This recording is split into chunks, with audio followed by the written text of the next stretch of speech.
New regulations to protect whales, dolphins and porpoises are in effect for all coasts in Canada as the Department of Fisheries and Oceans works to ensure more officers and patrol vessels are available to enforce the rules.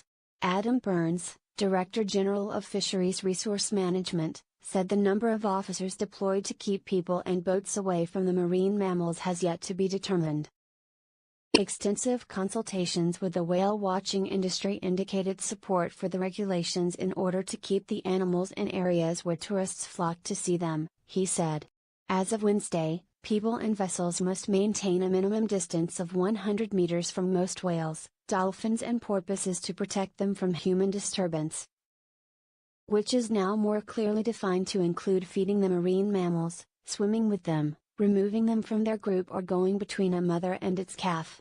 At least 400 meters must be maintained from threatened or endangered whales, dolphins and porpoises in the St. Lawrence estuary, a critical beluga habitat.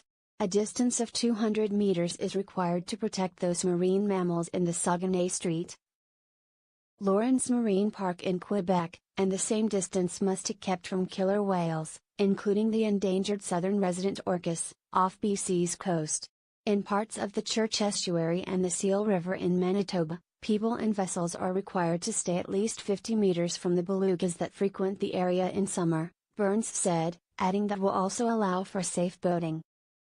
The Fisheries Department will use a combination of public education and penalties to enforce the regulations, which up to now have been voluntary guidelines. The Pacific Whale Watch Association, which represents over 30 members in Canada and the United States, has said its operators voluntarily imposed 200-meter viewing limit on southern residents last year and slowed their vessels in known whale areas to cut noise. The association has requested that the previous 100-meter viewing distance remain for the up to 850 transient, northern and offshore killer whales that are also present in West Coast waters. However, Burns said it's a challenge to tell the difference between killer whales in the water.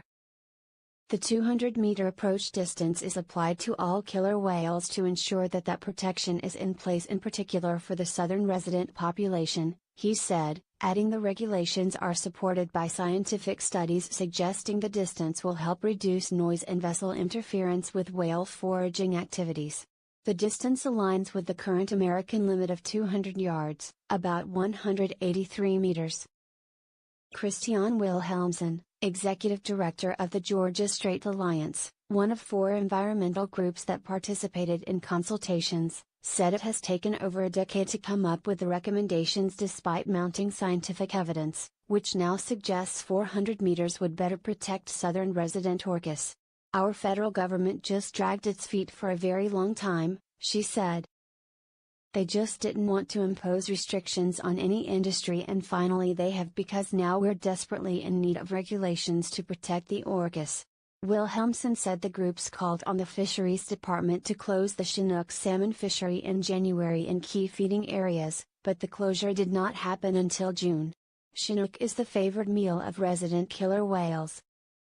The closure, that will last until the end of September, applies to parts of the southern Gulf Islands, portions of Juan de Fuca Strait and areas around the mouth of the Fraser River, while the coast-wide harvest of Chinook has been reduced by 25 to 30%. Paul Cottrell, Marine Mammals Coordinator for the Fisheries Department's Pacific region, said the southern resident population has dwindled to 76 whales, and the regulations, along with the Chinook closures, are intended to protect the endangered species. He said Canada's regulations, which apply to all cetaceans, have now gone beyond those in the United States because of their national scope on both the East Coast and the West Coast. This applies to humpback whales, gray whales, harbor porpoises and white-sided dolphins, and that's not the case in the United States, he said. The regulations include the requirement to report to the Fisheries Department any incident of a vessel accidentally striking a mammal or when it becomes entangled in fishing gear, Cottrell said. Under the Fisheries Act, anyone who disturbs marine mammals could be fined up to $100,000 or a maximum of $500,000 for a criminal offense, Cottrell said.